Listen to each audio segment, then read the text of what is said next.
please. Corey? Michael Boucher, Present. Kim Farah, Here. Stephen Finnegan, Here. Amy Gentile, Here. Barbara Kishka, Present. Katie Knudsen, Here. Kim McCormick, Here. Kristen Savage, Present. Superintendent Kellen, Here. and Kaylee. Excellent. If we could all stand for the Pledge of Allegiance. I pledge allegiance to the flag of the United States of America and to the republic for which it stands, one nation, under God, indivisible, with liberty and justice for all. Sorry for those that couldn't see the flag. All right. Let's see. So we do have some meeting minutes to approve. Can everybody hear me okay? Yeah, all right. I've never been told that I don't have a big mouth, so that's always good. So we have the April 7th, 2022 meeting minutes to approve. So I'll just give you a minute to just look those over, and then I'll look for a motion. I motion to approve the April 7th meeting minutes. I'll second it. All right, I have a motion and a second. Any discussion? Excellent. All in favor? Opposed? Abstain? One. So 701. Excellent. Thank you. I motion to approve the April 14th minutes. Oh, They- never mind. This, yeah, yeah, that that is it. Yep, that is. We had the special meeting April 14th. So I have a motion. Do I have a second? I'll second that. Thank you. I have a motion and a second. Any questions or conversation? Excellent. All in favor? 1, 2, 3, 4, 5. Opposed? Abstain? 503. That passes. Thank you. Okay, delegates and individuals. Do we have anybody? Sorry, we don't have non-public minutes? Did we not have a do. non-public last time? No? We do have none. Oh, thank you.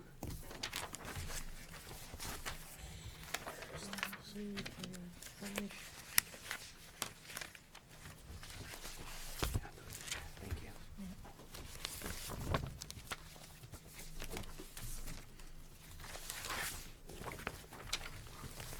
Board, I can just give you a few minutes to just look over these. These are from, These are the ones that we revised in the non-public session, so they should be ready to go. So I'll make a motion to approve the you have 3. non-public session Yeah, there's 3 sets. February 17th minutes. There Oh. are 3 sets in here, so. Okay, so I have a motion for the February 17th non-public meeting minutes. Second. I have a motion and a second. Well, there can't really be a conversation, I guess. All in favor? Could we just have 2 minutes? Sure. Literally. Just-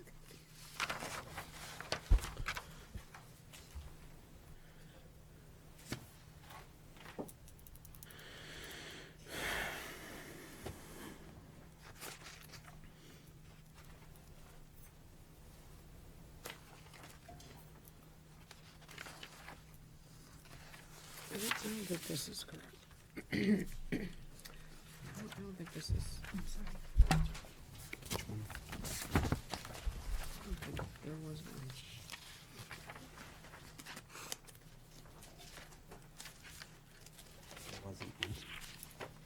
Number 3, right?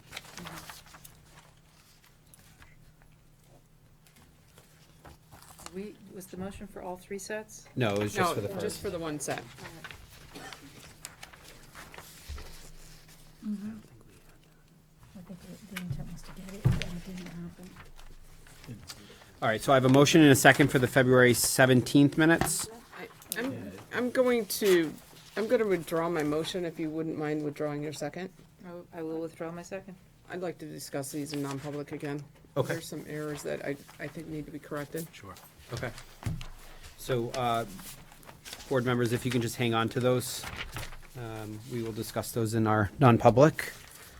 Okay. Delegates and individuals? Do we have any? No. Nobody? Okay. Yeah, it's different. Our student representative, Kaylee. In an effort to bring back some of Pollard School's traditions impacted by COVID, the second grade performed the play How Does Your Garden Grow at the PAC. It was a wonderful performance enjoyed by all. The video was made available on the TRSD Vimeo.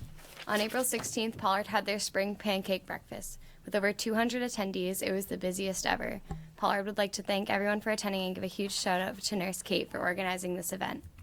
The students at Sandown Central have been enjoying the Scholastic Book Fair for the last 2 weeks. Students were given the opportunity to preview the selection and create wish lists.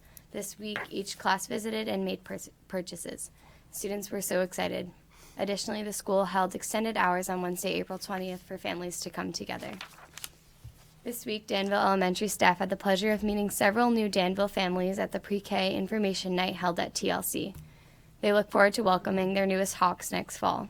Staff and students recently participated in a Spear Week centered around autism awareness.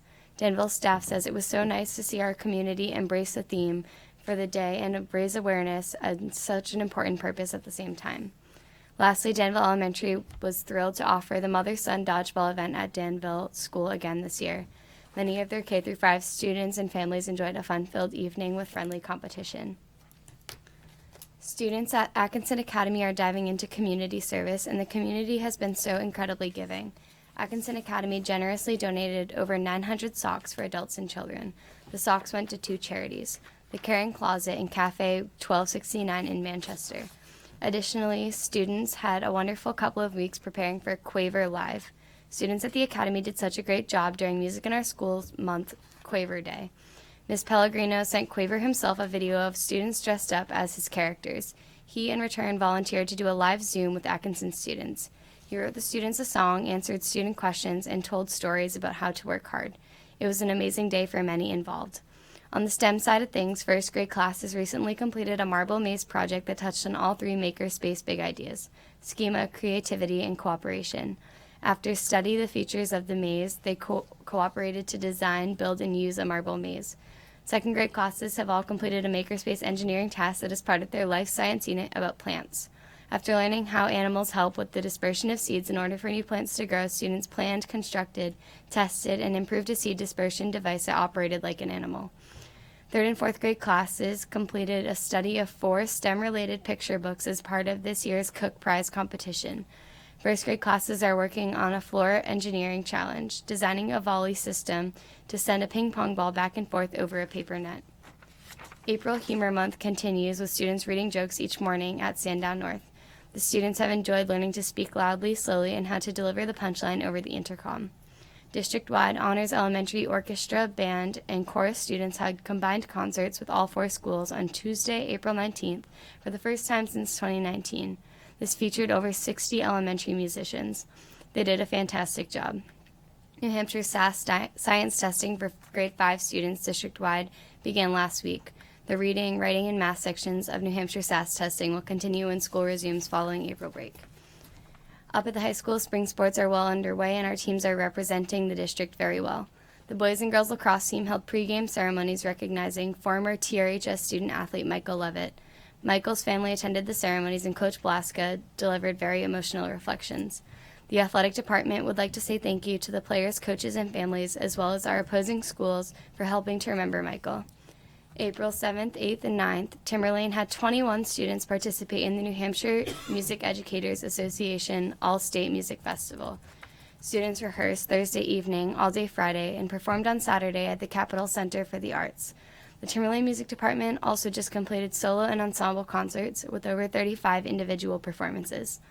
Students and PAC staff are looking forward to presenting the musical Spamalot May 5th through 7th. Tickets are currently on sale.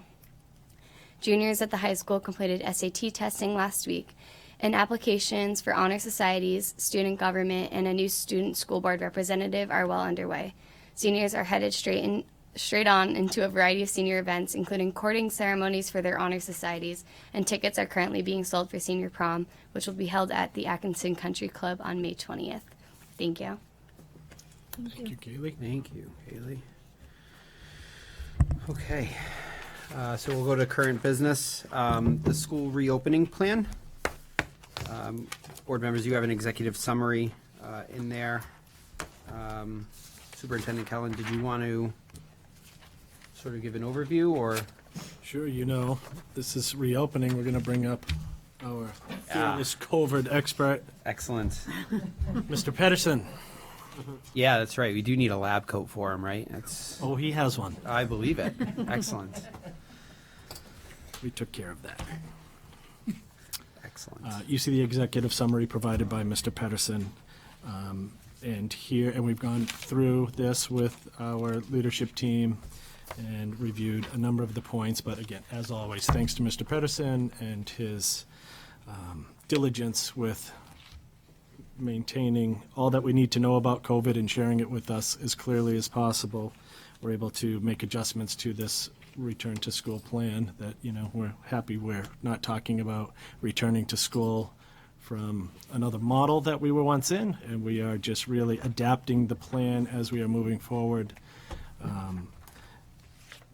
Especially with springtime events coming. So we wanted to take into consideration the opportunities that our students have now, and our parents and community members who can also be part of some of those events as we return to some of those pre-pandemic activities within our schools, including field day, field trips, different things that are going on, as well as the usage of our facilities by outside agencies, including the PAC and fields and courts and those kinds of things. So, do you want to?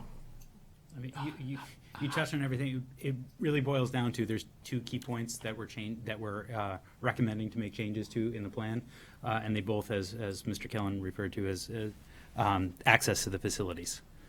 So the recommendations when we went into the pandemic was to really restrict access to facilities to outsiders. To sort of help control people coming and going and can control who's in the facility. But we've felt as though with things changing and with recommendations from CDC and New Hampshire DHHS changing, that we could change those two key points and really let the facility use sort of resume to pre-pandemic in the way that we used to always allow for facility use. So those are really the two key points that are being changed or looking to be recommended in the return to school plan. It might be a silly question, but when do we just nix the return to school plan? I mean, aren't we pretty much Well, return? I mean, what is the purpose of it, I guess, at this point, to even have it versus just nixing it? It's a great question. Part of the return to school plan is connected to our ESSER grant. Okay. So we do still need to provide a return to school plan Okay. as part of the ESSER grant and the reporting out on the ESSER. So, it So as it long as might be that a format. requirement, as long as that stays a requirement, we must have the return to Yes. school plan. That's what I just wanted for clarification, so. And it needs to be reviewed and amended as necessary every 6 months. Kim? My understanding from a communication that came out from the state is that local boards will no longer have the responsibility, for lack of a better word, to require masking. Is that correct? It is now out of the hands of the school boards. The state has now, after a rather tumultuous 2 years, decided that the boards aren't going to handle it now. Is that correct, Mr. Pedersen? I have not seen any communication that speaks to that directly. I thought there, have you?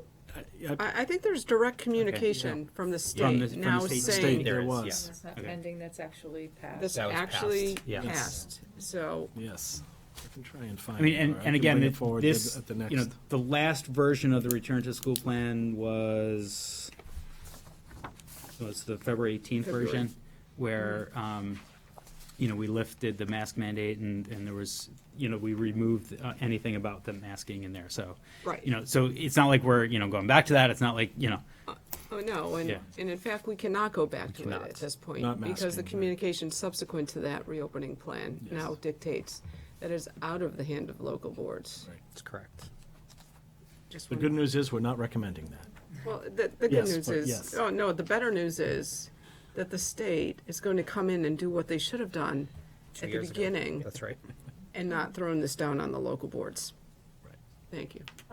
So just continuing on when do we stop, I really appreciate that you've been keeping the statistics up to date and all the graphs and everything for COVID-19, but given that it's no longer part of the decision process, and, you know, even though it's interesting information, do we need to keep doing that? Yeah, I mean, I don't think, I guess as a discussion, I don't think we do. I mean, I feel like, Mark, you must be ready to give that up, I'm sure. You know,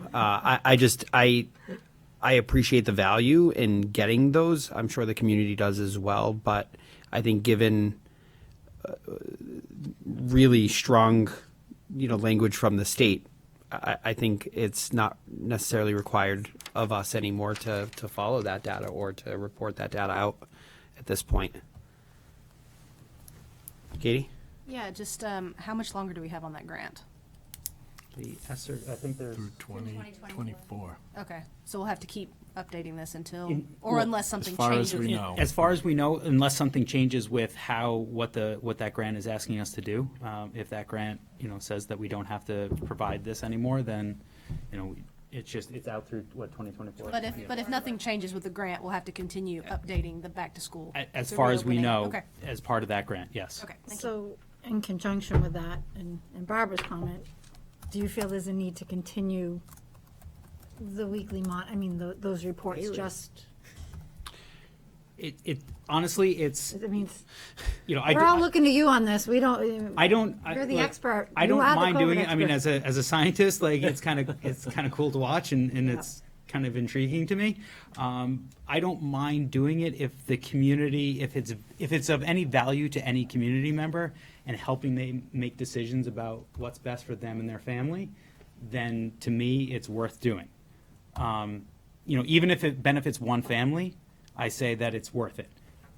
If you all tell me to stop doing it and to stop putting it up on the website, I'll be more than happy to stop doing it every morning and, you know, night. It's entirely, you know, I'll take my direction from you all, but, you know, like I said, if one family still sort of feels as though tracking that and making daily decisions or weekly decisions for what's best for their family and, you know, should I mask, should I not mask, then in my mind it's worth it. But Okay, so Maria first.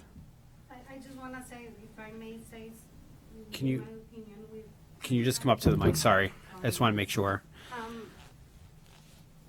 I just wanted to say that as we've seen with ESSER, things change all the time.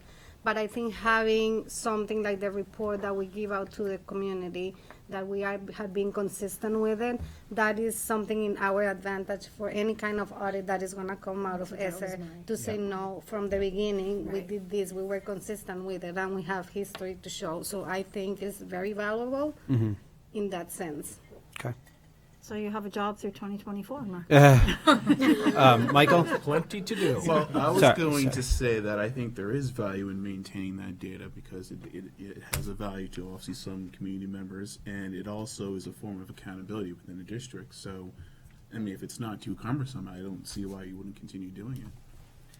Kim? No, I'm good. Maria addressed Okay. that point. Katie? Katie? No, I just wanted to make sure that we're in compliant with the grant. So the reportings of like the COVID numbers, is that required by the grant, or is the reopening plan the only thing that's required by the grant? The return to school. The the return to school plan is the only So, that I'm aware of that's connected to what we're talking about right here. and so that's been part of the grant from day one, right? The return to school plan has been a component of the So grant. the reporting that you put out, has that ever been a part of the grant? No. Okay, so if we decided to stop, then it wouldn't affect the grant in any way. As far as right now, correct, not that I'm aware Right, of. but if, obviously if it changed later, but it's, what I'm saying is that since we've had that grant, the numbers that you push out has never been a stipulation of the grant that, hey, every day you have to push out numbers. Okay. Correct. Go ahead, Barbara. And I just want to say thank you for doing that. I still look at that. I appreciate that you added the hospitalizations. So thank you for keeping that all up to date. I appreciate it. Katie, your point, that data may not be required as part of the grant, but as part of the school reopening plan, that data fed that plan. So Right. you can't continue that plan adequately if you're not feeding the data into it. So that's, for that reason, and as Maria said, I would keep the grant, and you never know when you're gonna get audited. You could potentially run into problems and have to return funds for some of these districts if they don't follow what No, the yeah. government thinks. So. Yeah, no, I understand. I was just trying to clarify if pushing the numbers out to everybody, not only just keeping track of it for our sake, but actually pushing it out. Oh, you mean whether or not it has to be publicly posted? Yeah, exactly. Providing That's that- what I was trying to say, misunderstood. yeah. Right, Yeah. providing the data to the public is not Yeah, a as far as requirement. like tracking it, yes. I We would might say, have but- it outlined in the, I'd have to go back and look at the return to schools plan more carefully. Right. If we put in there as one of the mitigating if- strategies that we are going to provide that would be something But that we would have to if Mark's consider doing it- to amend. Sorry. If Mark's doing it, it makes sense just to publish it anyways, like you said. Yeah. There might be one family out there that it's very important to, and if It's, the information's there, it should be out. so it's not part of the grant as a requirement of the grant, but it is mentioned in the grant. Like if you notice in that first section of the return to school plan, it does say that TRSD has published daily data for all the 21-22 school year since mid-January, blah, blah, blah. So it says it in the grant that we have been publishing it, so it says in the return to school plan that we have been publishing it, so it's documented that it's being, but it's not required. Okay. So, are we looking for action to accept this, these two changes into the return to school, the school reopening plan? Is that? I think that we should be, based on what you just said, every 6 months, and I know, Kelly, I guess it is, we should be building an agenda for upcoming things, so that in 6 months from now, whatever it is, put it on the agenda, that needs to be revisited. We should be voting it every 6 months to be in compliance, should we get audited. Yes. Okay. I think it's an action. Yeah, okay. In the meantime, I'll motion that we accept the return to in-person instruction plan as documented. Okay. I maybe say the updated. Yeah, the return updated, to yeah, school that would plan. be- Okay, the updated, Thank you. the April 21st update. Updated version. Second. Okay. So I have a motion and a second to approve the updated language that was brought to us on April 21st, 2022. For the school reopening For the plan. school reopening plan. Thank you. Any conversations other than what we just had? Okay. All in favor? 2, 3, 4, 5, 8-0. Great.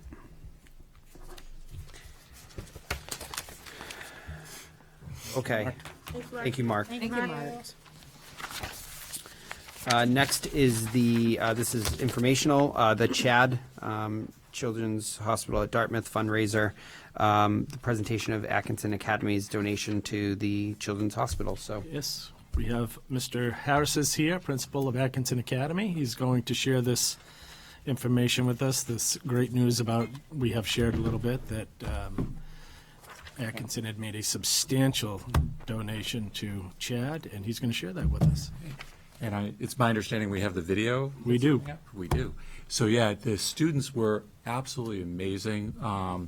It was a reading challenge that they were going through, and the students raised over $10,000 to support CHAD. We had it featured in a lot of the local newspapers, and then as well on Channel 9. So, Dean, when you're ready. 'Cause they explain it so well. In 36 seconds or something. What's that? It's like 36 Yeah. seconds Well, to students at Atkinson Academy recently celebrated their 100th day of school by reading 100 books in less than 100 minutes. So fast readers, kindergarten, first and second graders took part in the annual Readathon, but it wasn't just for fun. They managed to raise more than $10,000 to purchase new books for patients at CHAD. This is the most money the Readathon has raised since it began more than 20 years ago. So congrats to those students, and keep up the reading. And really, it's a wonderful mission there. That's great. Again, and I'll share this celebration. We're doing VRBO now. I'll share the celebration from Subliminal tonight message with the there. school tomorrow, and just let them know, their appreciation and their efforts were even congratulated here. It is such a wonderful thing to see at Atkinson Academy, that community involvement they have. And Kaylee talked about donating 900 pairs of socks to a couple local shelters. We also, our kids, and it's coming out tomorrow, raised over $3,000 to support the Heart Association as well, and a jump rope for Heart. So it's a giving community, as is, I think, all of Timberlane. So thank you. Yeah, thank you, Mr. Harris. Yeah, thank you for your leadership. This is really a really great thing, so congratulations. And special thanks to the teachers, too, that really pulled this off. They did a wonderful job at really cheering on the kids, and very impressed. Awesome. Thank you again. Thank you. Really appreciate it. So never mind building aid, we're just going to our students from now on. They're going to raise all our money for facilities. Would be super. Yeah, it's really great. Okay, so the next is action from the policies. So we have a few policies that are coming to you for first read. I will just update you on a few of those.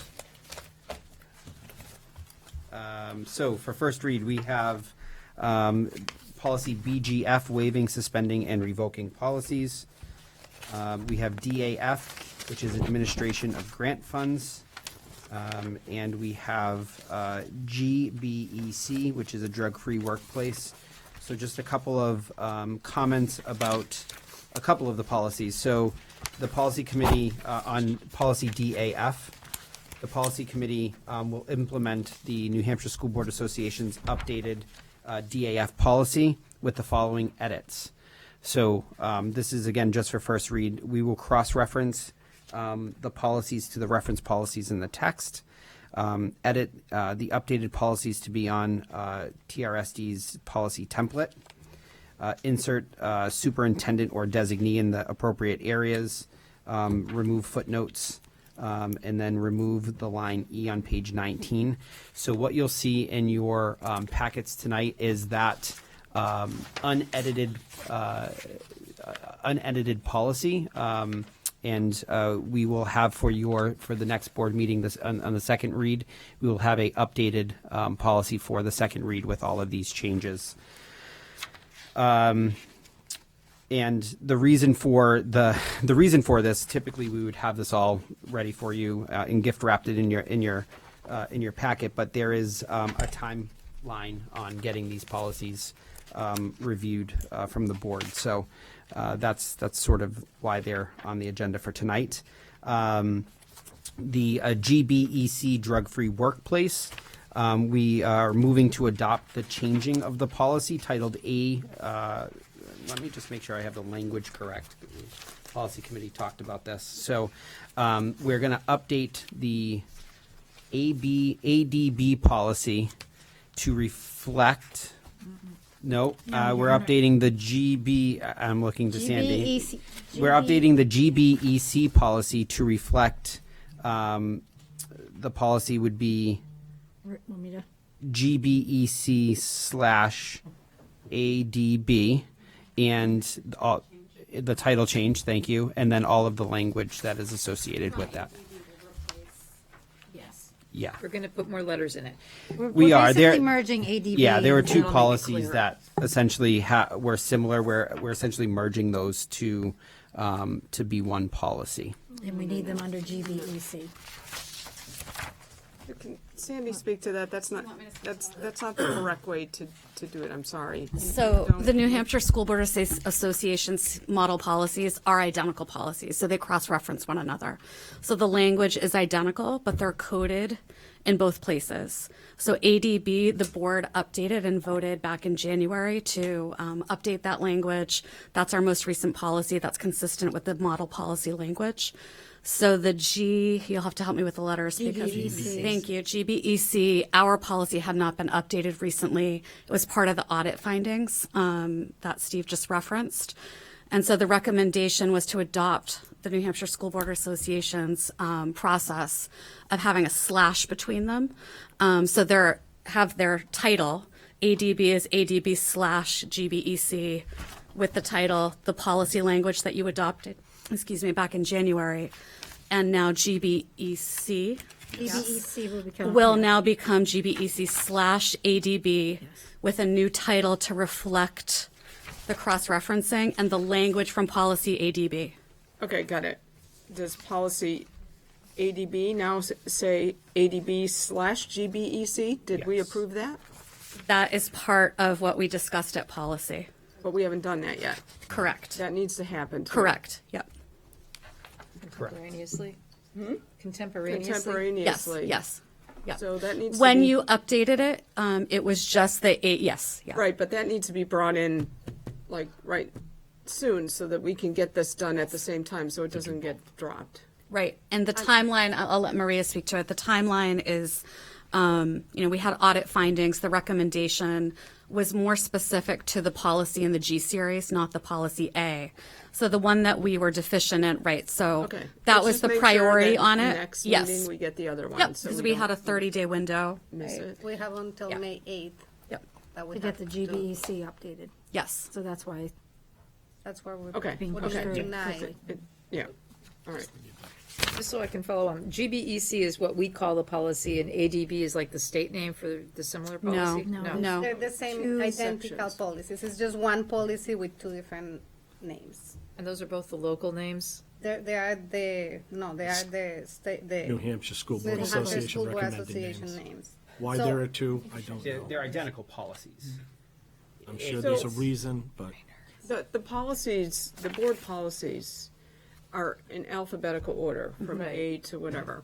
And so usually A refers to one class of policy and G refers to another and C refers to something else.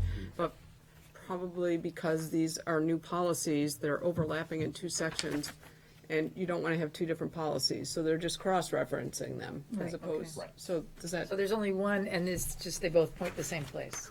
Yes. Yes. Okay, I'm getting a little clearer now. Well, there's actually point to two, each other. and they point They to point each to other. each other, right. The A section is for students and the G section is for employees. So we have the same policy that applies to the two bodies, the students and employees. So they just, They need to be mirrored language, and we updated A, but we never updated G, and we need to They're- update G ASAP. So And they're both that's- required by law.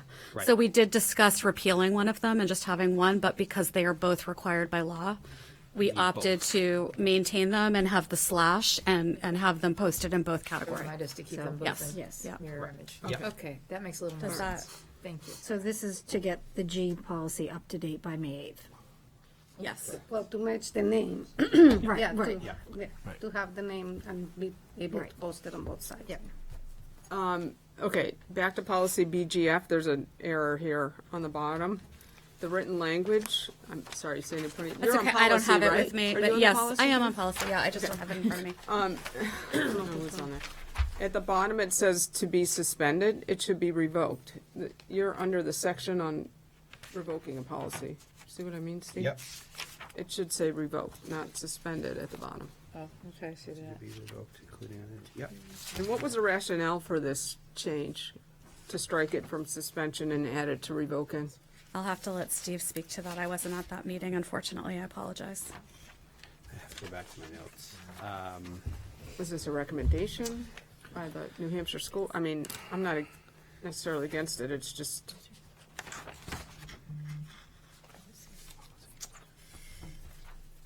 Yeah, I'd have to go back to my note. I couldn't speak to it right now. okay. we can provide I that don't before mind the second read. accepting it as a first read. Yeah. So I'll make a motion to accept policy BGF, DAF, and GBEC as a first read. I'll second it. Okay. So I have a motion and a second. Any other questions? So under the suspending a policy, it removed the thing about the two-thirds majority vote. Should it just say it requires a majority vote? It doesn't say that the school board needs to vote on it, Well, if you take that out. yeah, it's gotta have something. The board has to vote on it. If I'm recalling, it was the New Hampshire School Board Association model policy did not require the two-thirds vote. Anybody But it else does from require policy a did? vote. But it You're required a right. And majority vote. right now, it doesn't If say it requires We'll a have to vote. come Yeah, back no. with all, I think- but that's my recollection, Steve, I don't know if Yeah, that sounds familiar. Yeah, it does. Makes sense. It should be a majority. Just, you don't want to strike the whole thing. Just say, go from 2/3 to a majority. Well, you can just copy the same phrase that's in red under revoking a policy and pretty much bring that up to the suspending one as well. Yeah, I thought that's Yeah, what we- we were talked about doing. Okay. Whenever we can, we adopt those NHSBA policy, we Yeah, well, we adopt the did all that. language. Okay. Any other comments, questions, concerns? All in favor? First read. 8-0.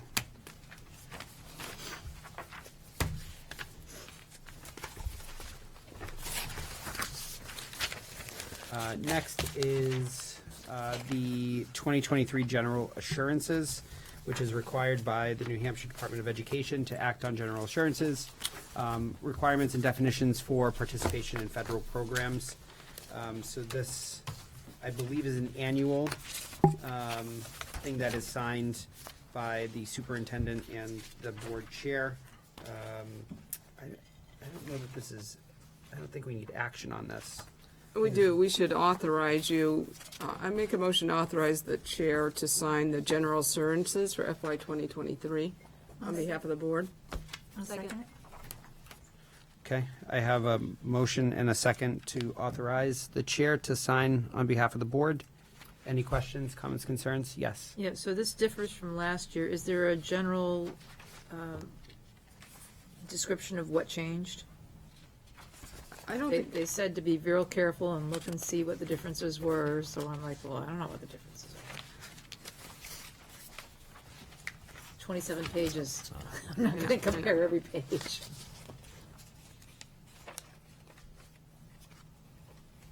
Is Maria? where do you see where it says to be careful? Said.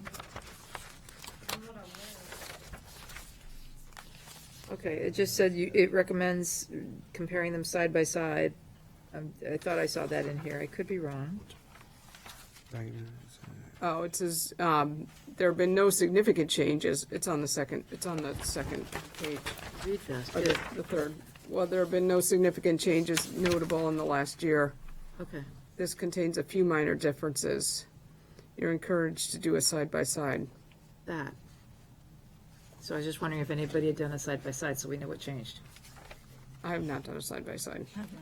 But the thing is, if you don't sign this, you will not be getting any federal grants through the New Hampshire DOE. Right. Yes, but it would be nice to know what it is we're signing up for, if what changed. What's the deadline to move this forward?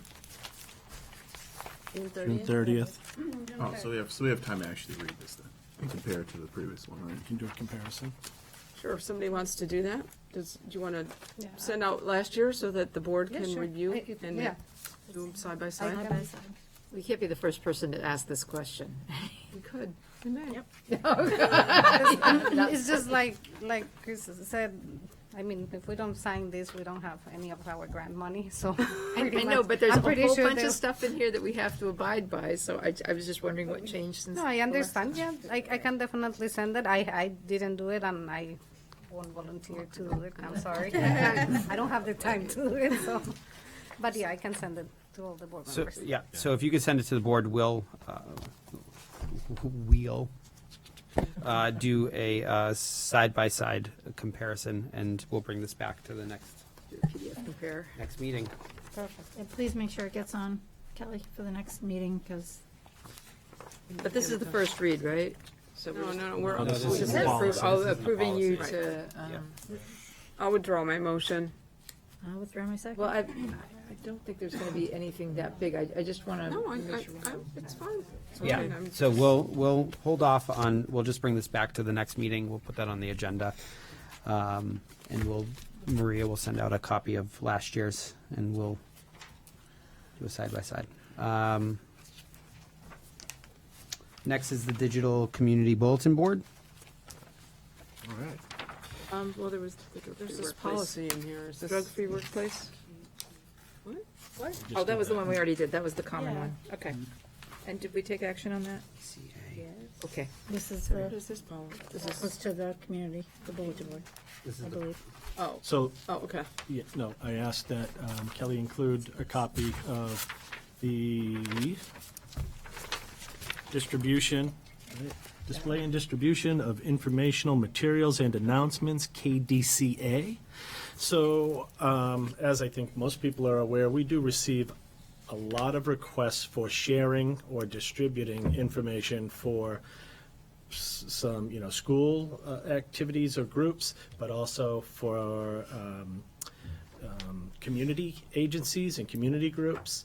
And the policy is really quite specific. I guess I shouldn't out us, but I feel safe in saying that over the years, we've probably, those of us who've had kids in schools, regardless of the school district, have received notifications of activities from community organizations that have come home in backpacks, or I don't know whether or not, folks have received emails necessarily. I don't believe that's happened recently here at all.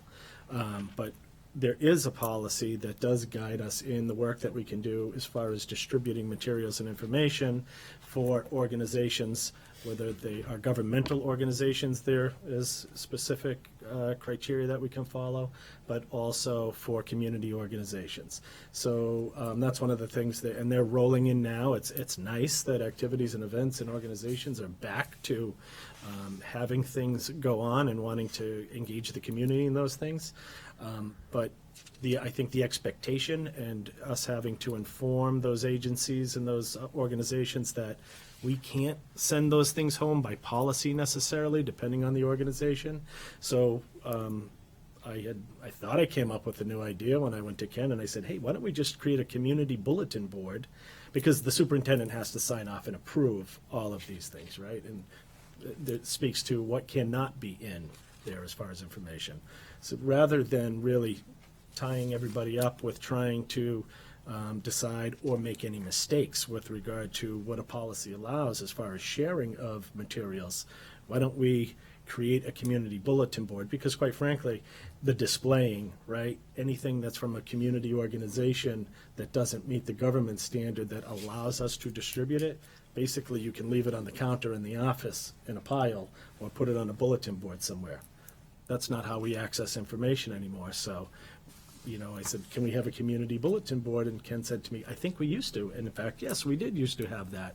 So we'll still follow the process where I'm approving, the information and then making sure that it meets the standard and then posting it on a community bulletin board that's online on our website. It's also on the app. I'll let Dean show us on the website. But if I can find it on the app pretty easily, it's pretty accessible. Okay. What you're looking at on the screen right now is a screenshot of the district app, which does have a shortcut to the community bulletin board.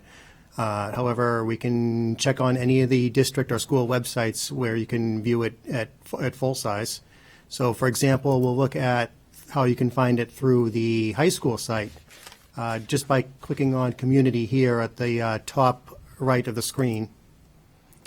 And then we can click on, it's the item right here, Community Bulletin Board. And this will have all the various documents and postings that have been submitted. It's easy on the app.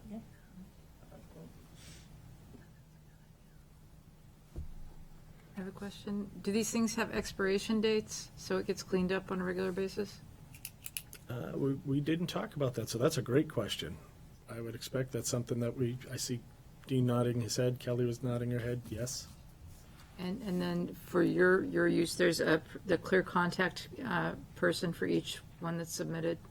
So an individual name and contact info? For the organizations, you mean? Yeah. Yeah, they're the same flyers that would get placed on the countertop or sent home if they met the standard to be sent home because they were a government agency.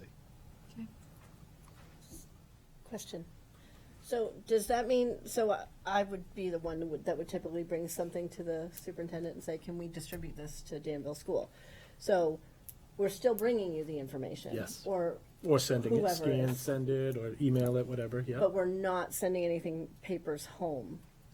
You would prefer? Consistent with the policy. Okay. We can only send home those things that are consistent with the Oh, policy. so you could do either or both? So you, We if could do like, so, both. yeah, okay. Yeah, but there aren't, from local organizations, they don't meet the standard to be distributed home. Right. Oh, If yeah, you- I know what you're saying. you Like, know what I'm put saying? put on a table, and I know what you're Right. saying about that. So And that can be done. this is gonna be told to the community in the schools? Because I can think. It of- already went out in an email, Did it? and we'll continue to do that. We'll send, Ken and I talked about, we can just send reminders. Yeah. That, hey, be sure to, and principals, the school newsletters and things, just reference that. Be sure to check the community bulletin board if you're looking for information regarding Little League or Girl Scouts. Right, like the father-daughter dance in Danville is Right. on that page, so Yes. you can just send anyone to this. Okay. Yes. That's great. So everything lives online. I know, And I know. I think that's really smart. I like it a lot. That's great. I thought it was really smart too, then There I you found go. out it really wasn't my idea. Well done. Because we hadn't done it in a long Go time. there. We can just keep it with your idea. I do think you should look at this policy. It has not been updated since '05. Right, that is something we. And I also recognize. the other one here on distribution, just to make sure that, Consistent with the laws. yes. So we might want to bump those. I don't know what your priority list is on policies, but these probably need to go. Like, they're all, No, as they're you not. know, right, we have, no, I'm just kidding. We have a But spreadsheet We that do. prioritizes them, We so- do, but there are Right. so many that needed to be Yeah, I updated know, that we I are know. vigilant about that. Did we ever get them all back from, Yes. I mean, that's what I was gonna say, we got them all back, so I'm just, We did get them all back from the New Hampshire School Board Association, yep. There so are, I'm kind of, so seeing them as '05 and '09, just kind of, there are is that two, just the standard? I mean, well, there are two documents, in addition to all of the other documentation, there are two documents that we're using with the policy committee. One is the work that Dr. Cochran did outlining that, and the other is from the New Hampshire School Board Association that I think was done in 2019? Yep. Right? Yeah. Yeah. So Before, Dr. yeah. Cochran had revisited that document along with other information, so we use both of those documents as we look forward to, prioritizing, updating the policies. okay. Thank you. Yes. Just a suggestion for the bulletin board page there. Is Sure. there a way to organize it so you can just click something, maybe, you can click based on age group or click based on town? Filters. Yeah, there we go, filters, that's the word. That's way beyond my pay grade or expertise as far as technology goes. I'm looking over at Dean. Any idea? Well, it looks like, it looks like some of the documents have different targeted audiences, where some of them might be for the community in general and targeted age groups. So I don't know how much we want to get granular with filtering them out. It might make them harder to locate and find if we put them down into separate categories. However, if this is something that were to grow and expand, that we can maybe look at categorizing them by Town or either town or by age demographic. I think ideally something that would, by default, put everything on display, so then we won't have to search down so many levels to find these things, because these things they're looking for publicity and to promote their cause, and if there's too many categories, that's something we may want to put into consideration as well. But if you're accessing it by school, so for like Pollard or for Danville, it might focus on just Yeah. those? This, as it is right now, is a district page. What we went over earlier is how you can access it from any of the school sites. They all link back to it, and it's a district repository. I think that if we filter down, then we might lose some of the exposure that we're trying to provide for these. some of them aren't school or town specific, I'm sorry. No, that's okay. Some are, the whole district, available, if it's from the YMCA, for example, it's Right. available to everybody. But that's what I was just gonna, I mean, the schools, if the schools have certain things, their page will already have that specific on it. So if there are Pollard School events or Pollard School things, it might end up in both places, like Pollard School might have it on their page and they might put it on the community thing if it's open to the community as well. So you could find it that way, but I think we have to be careful about spending too many of our resources worrying about organizing a community bulletin board. I mean, we're doing a service and a favor putting it out there, so. So I think just posting it and, as you said, as it expires, and hopefully, Yeah, I agree with that. Any other questions? No. Great idea to the people that did it before. That's right. All right. Thank you, Dean. Thanks, so, Ken. The next is the enrollment update. I think Lucy, yep.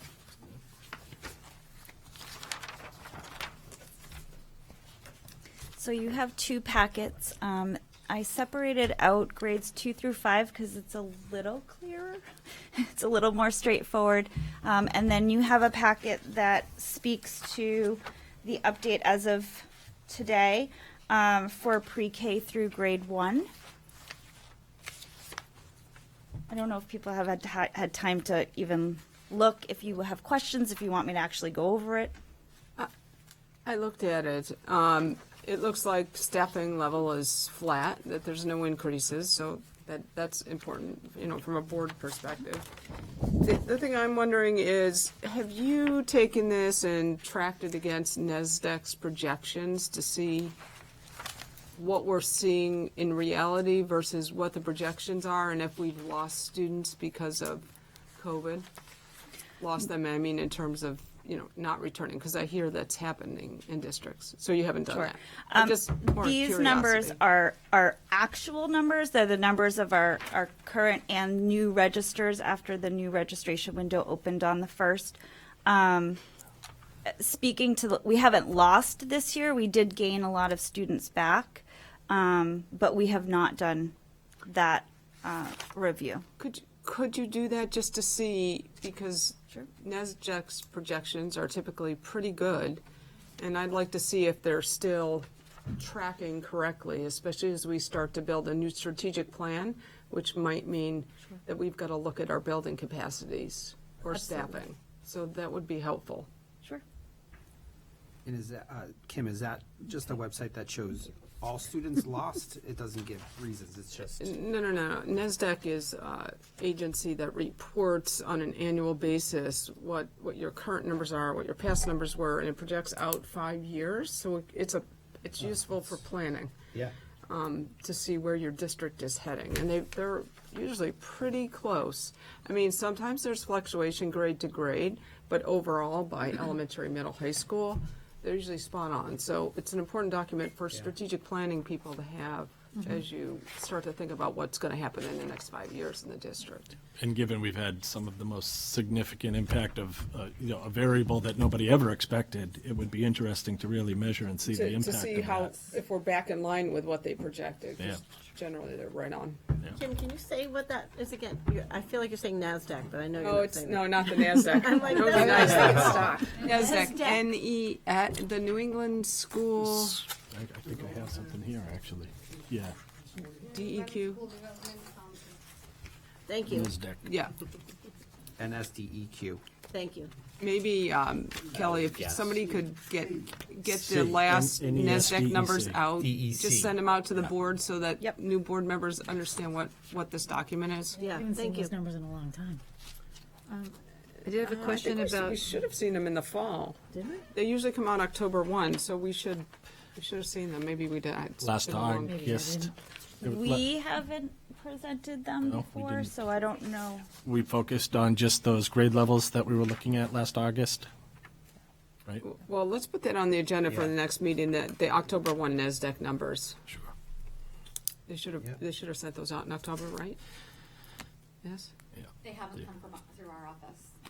Probably, possibly through the superintendent. We will look. We'll look. Great.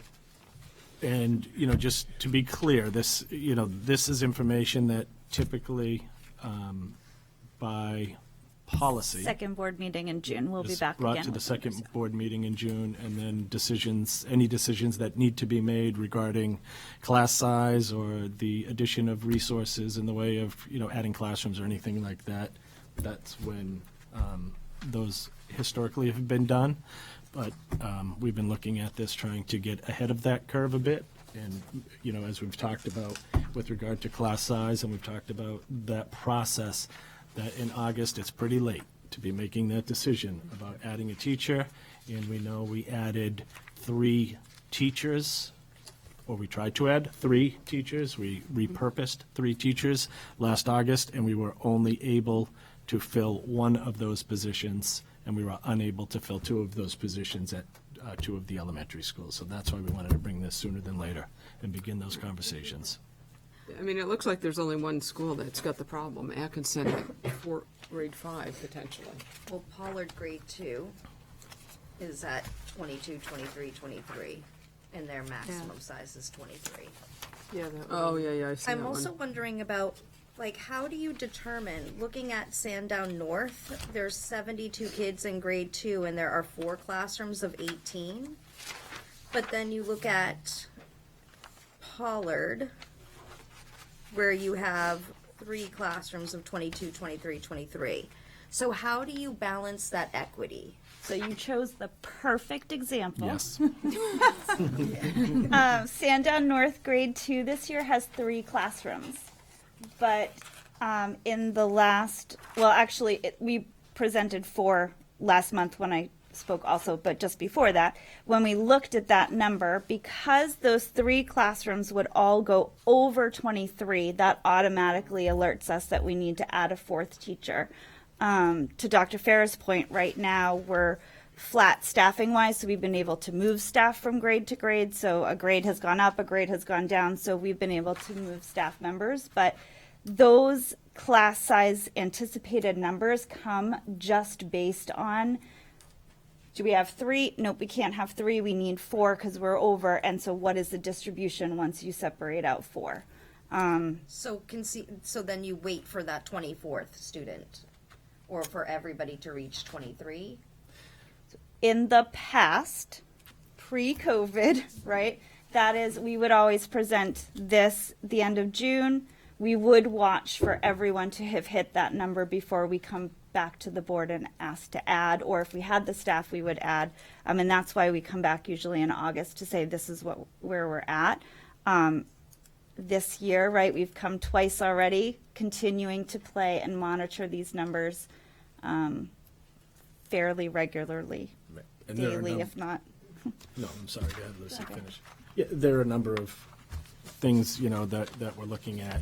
I've even been looking at what's on the real estate market in each of the towns. Yep. There's not a lot in Atkinson in the way of real estate that's available for families, quite frankly, compared to Danville. There are several more homes that are likely, starter family homes that are available, and just looking at those towns and trying to keep an eye on that.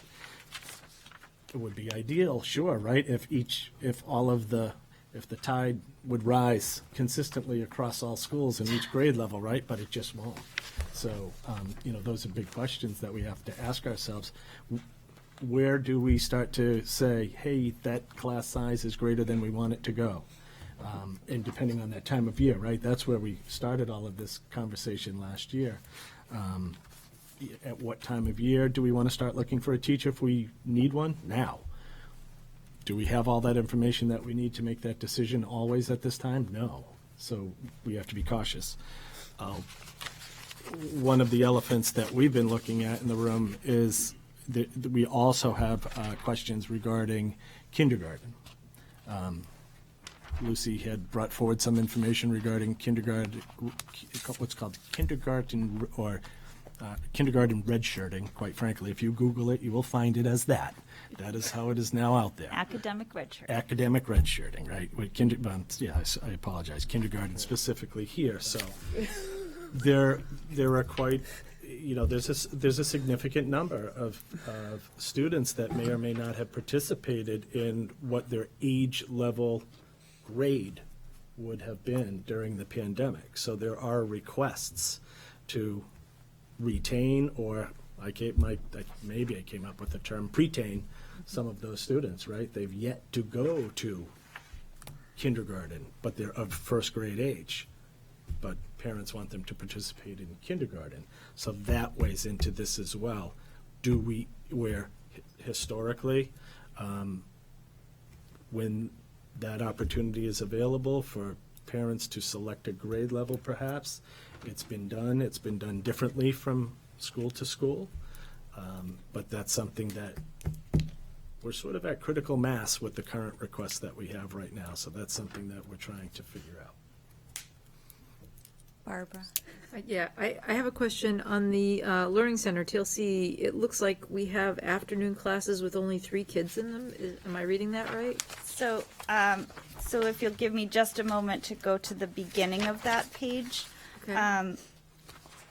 The first page is Atkinson and the second page is Pollard. What you will see there is something that we are proposing, that we are working on. Both Atkinson and Pollard currently have 0 requests for PM kindergarten, but we have exploded in numbers in pre-kindergarten. Historically, we've only had 1 morning half day in the neighborhood schools, so we're looking to repurpose, in a sense, that afternoon kindergarten to an afternoon pre-K in order to leave students in their neighborhood schools. And we can do that with the current staffing. So the first and second page, you'll see 2 charts. The first is what we would have had, and the second is what we're looking at proposing. So when we then turn, Barbara, to the last page, that kindergarten afternoon at TLC right now is only 4 students. Something that we are watching. Principal Liff and I actually had a conversation earlier today about that. If it stays at 4 and the morning stays under our capacity, then we will have some conversations about if parents would like a shift. We've also done some creative things in other schools before in order to have those students join a larger group, a part of the full day classes. So it's something, again, that we can't decide now because we likely will have more registrants come in, but we are watching closely. Our afternoon numbers are just not there. Thank you. I have a question about the kindergarten red shirts. I'm wondering, is that a case-by-case decision? And if so, who's making those decisions? Do you want to describe the process? Absolutely. So formal requests come in to the superintendent's office. Then we have meetings. We've had 2 this week at schools with parents. We do meet, we look at the current curriculum the student is in. We discuss the research. We ask a lot of questions around background information. To Chris's point, this academic redshirting is something we haven't talked about before, and there is significant research on whether or not it's a good idea. And so we're starting this process, but really right now it's late to be advertising sort of our feelings about it because it was decided 2 years ago for many students who were held in preschool 2 times in order to hold them back. So this is a process that we've started in order to engage conversation. We're starting to have conversations with the area daycares and preschools around what it means to say, I'm going to take this 3-year-old and wait because we don't think they'll be ready.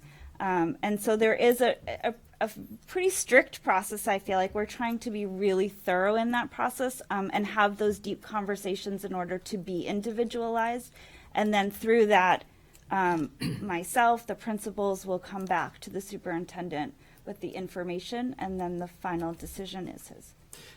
And also, we need to make sure that we're fulfilling our obligations, right? If there's a concern about a student's learning, or if it's impacted by something, if we should be referring the student, if we should be, evaluating that student, looking at might there be special needs that the student has with respect to their learning. We need to make sure that we're fulfilling all of our obligations and not just saying, well, okay, we're just going to redshirt, retain, whatever the case, and we're just going to wait and see, because that we would be remiss if we did that and we didn't make sure that we're meeting the needs of those students individually beyond whatever the choice for grade level would be.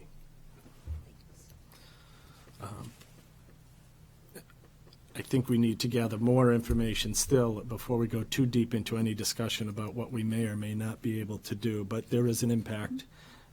If folks take the time, and if have any questions, feel free to follow up with us regarding, but as I'm sure all of you will take a look at this, you'll find where there might be some question as far as what resources are currently in place and available to be able to be assigned depending on the approval or denial of any requests. Yes. I just want to make sure I'm clear on what we're calling academic redshirting. Yeah.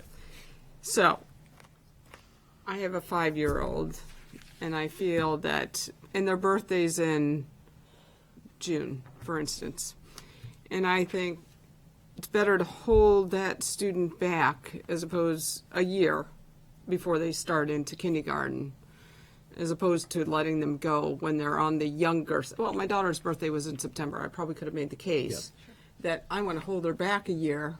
That's a better example. That's a better example. Okay, so my daughter's birthday, I could have made the case I want to hold her back a year. Especially she was adopted. I could have made the case I don't really know when her birthday is. I could have had a really strong case. She would have loved it if I had coming. Were you fabricating documents? So, I'm sure she'll be horrified if she watches this.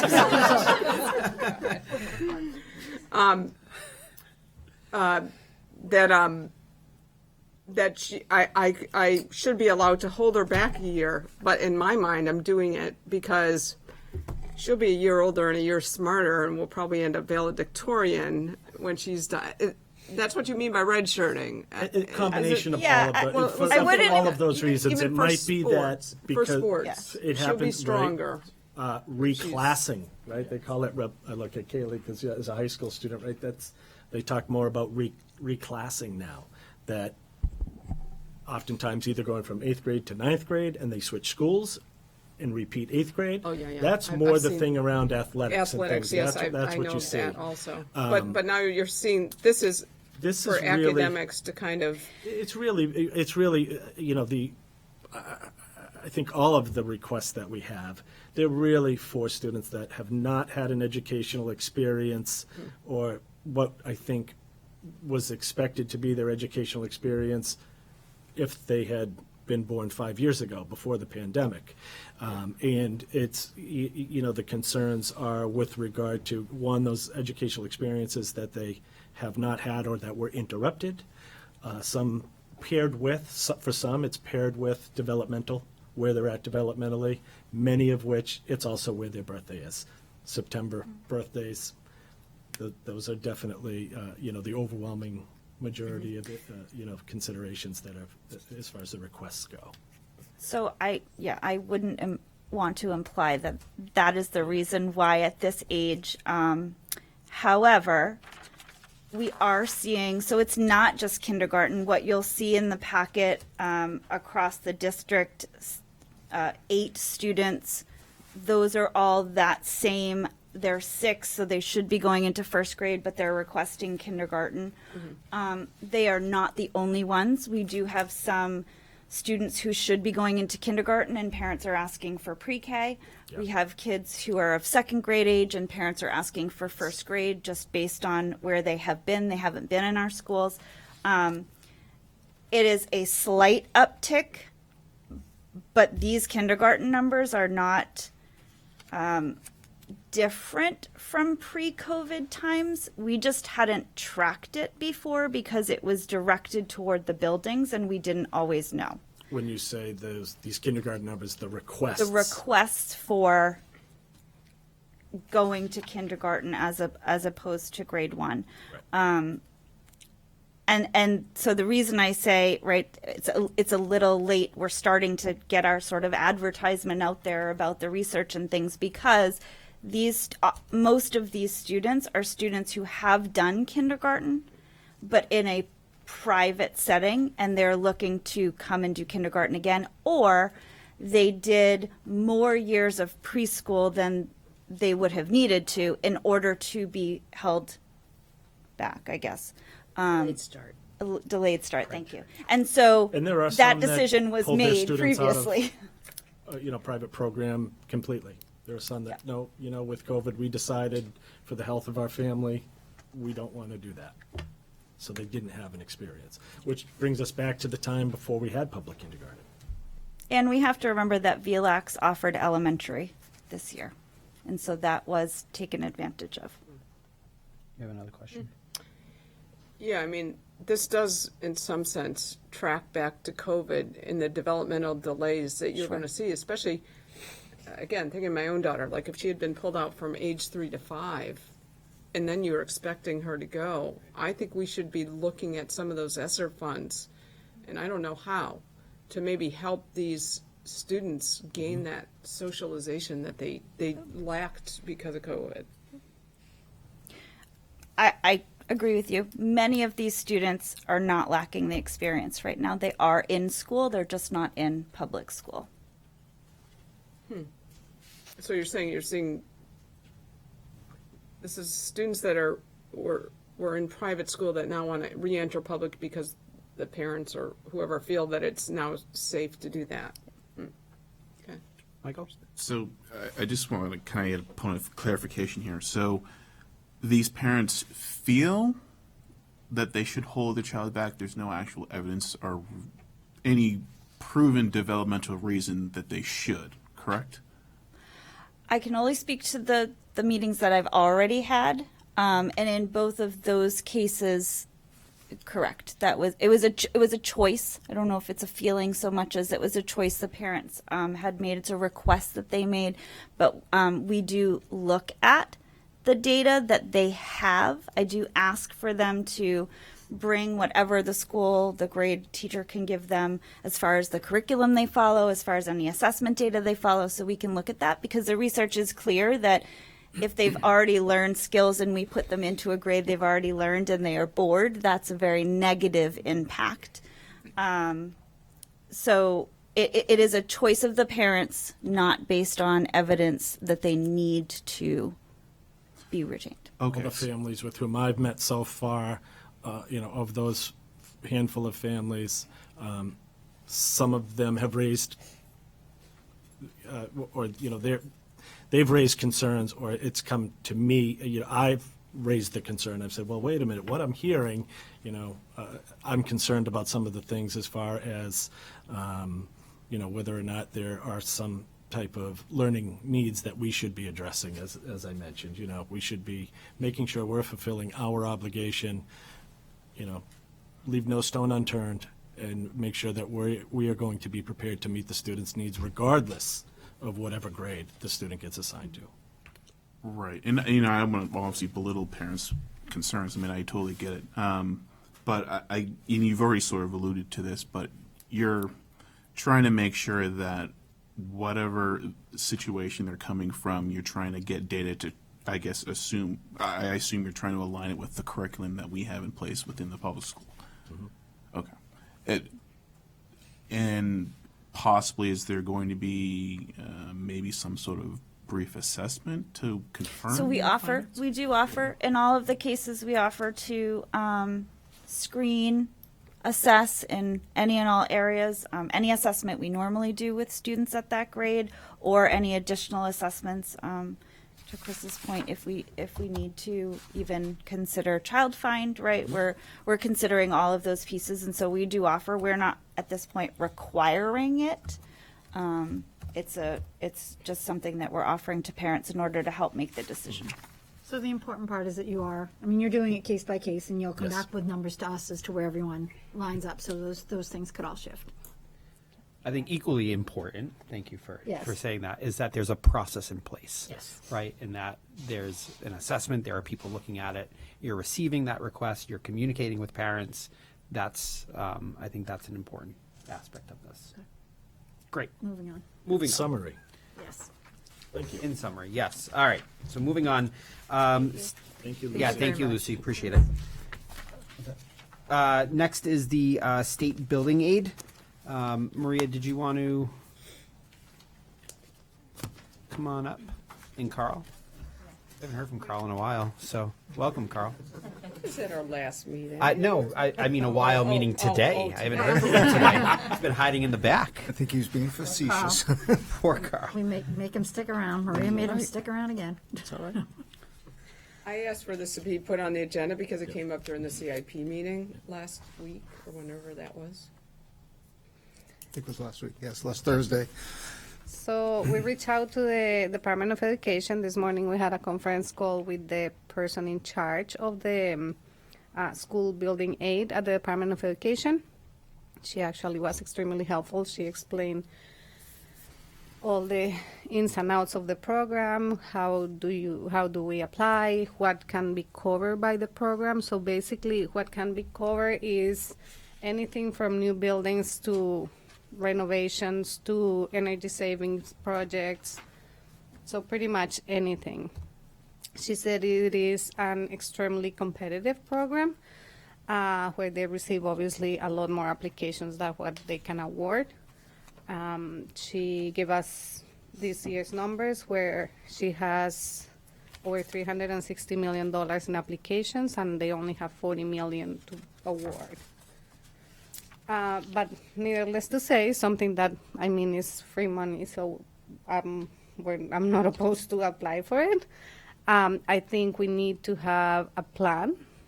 Obviously, we need to submit it with a very specific plan of what is that we intend to use the money for. They run the process every 2 years. So the one for this year just happened in January, so we'll have to wait until January of 2024, which is actually a good thing because it will give us a year and a half if we decide to go in January of 2024 for it. So we will have to apply in January of 2024, which will be approved sometime in the summer or fall of 2025. And then that will allow us to start any construction in the summer of 2026. So we're talking 4 years from now. So what I will, well, we told her that we are currently in the process of doing a performance contract, so we will have the report from the performance contract, and she said we definitely can apply that for a portion or any portion. So what we thought will be best is probably whatever we apply it in phases, because you cannot start anything before you are awarded the money. But if you have a plan that is in phases, you probably can start on phase 1, and then when you get approved, say, okay, we're going to utilize it for phase 2 or phase 3 or phase 4. So, Barbara? So given that there's people applying for 10 times the number applying that they have money for, what are the advantages what are the criteria they're using for selection? I mean, do we have any advantage? Okay. So the criteria, the selection, well, it's, as everything with the DOE, is multiple things that they base it on. So they have formulas to apply how much would you be allowed to apply for. And that is one formula, and that is depending on your free and reduced. It is depending on your enrollment numbers. It's depending on the size of your district. So that is a formula that is actually spelled out in an RSA. It's RSA 198.15, I believe. I think it's in the processes. Yes. Yeah, 198.15. 198.15, yeah. So that RSA explains that side of the story, which is the formula on how much we could potentially be awarded. And then the criteria, the evaluation criteria, once you apply, they use a ranking system, so they give you a rank. And the ranking criteria is this one that you have in the back of your page, which is nine bullets that they base on, and each has a point system. So it's either based on security school, unsafe conditions, obsolete, inefficient, unsustainable conditions, high performance, overcrowding. The 1803 building, I'm just thinking Atkinson. After your rank. Would that have? Yeah, so again, the other thing we thought with Carl today is that, well, due to the fact that we're gonna start doing our strategic plan, you know, if as part of that, obviously, I think one portion is the facilities. If we can just task that part of the strategic plan with this in mind, saying, okay, we really need to make a plan in order to apply for this. This template, this process indicates that there should be a building committee. I would not tie this in with the strategic plan, because if we want to apply for this of January 1, 2024, we're already hitting that window. It's 18 months. So we need to start thinking about this now and putting together a committee that will be solely looking at, and it could be tied to the performance contract, that group that will be looking at this now, separate from the strategic plan. I don't think it's a good idea to tie the two together. I think it'll get too bogged down. What about CIP? Should this be tied to CIP? No, it needs to be, because CIP doesn't really meet, and that's really not the role of the CIP. This is really like going out for grant money, so it needs to be its own separate entity. And I think, too, what you want to do is pull who they funded and start looking at those applications, because they've got to be public, and see how we need to start thinking about constructing ours. Yeah, I would agree with that. I think this is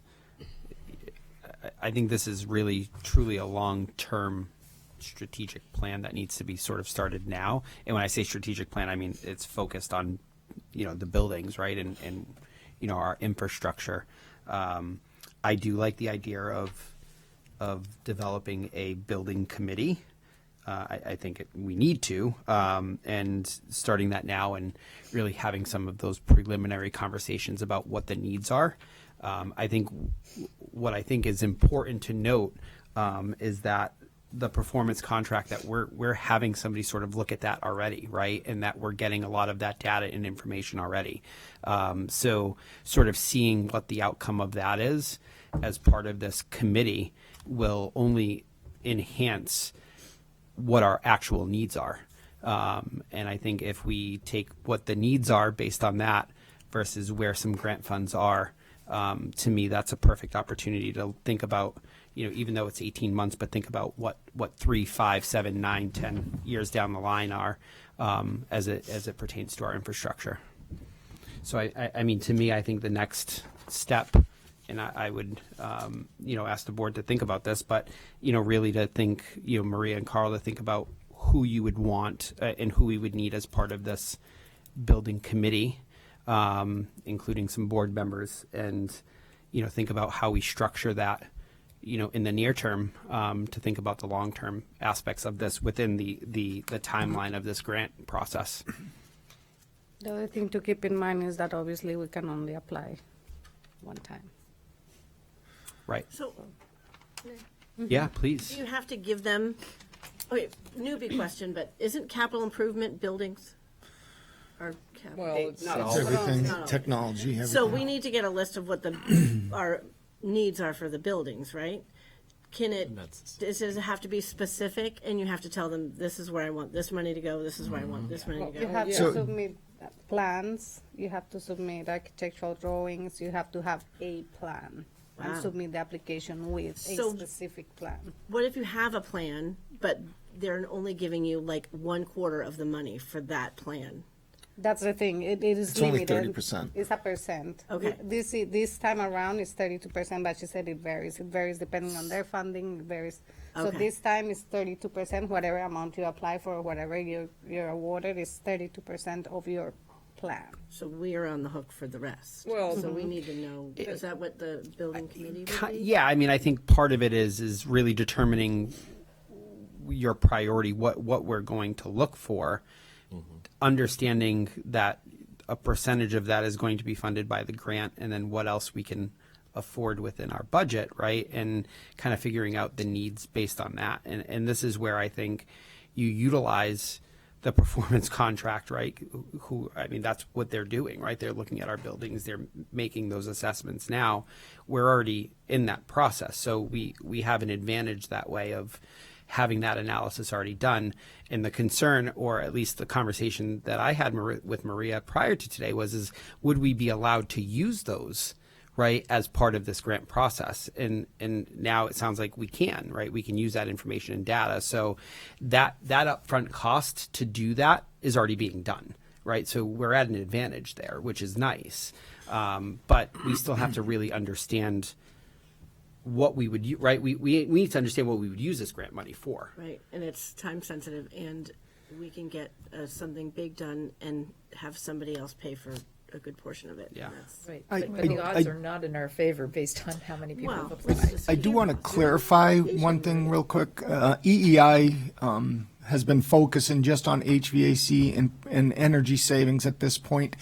They asked if we wanted them to do building level assessments to see if space needs or anything, curriculum needs, anything like that needs to be added. At the time, I told them that wasn't going to be part of it because we weren't looking at anything past the energy savings. If you want us to go expand that, I'm sure they'd be happy to be on board with that. So I just want to make sure that that's the direction we want to do.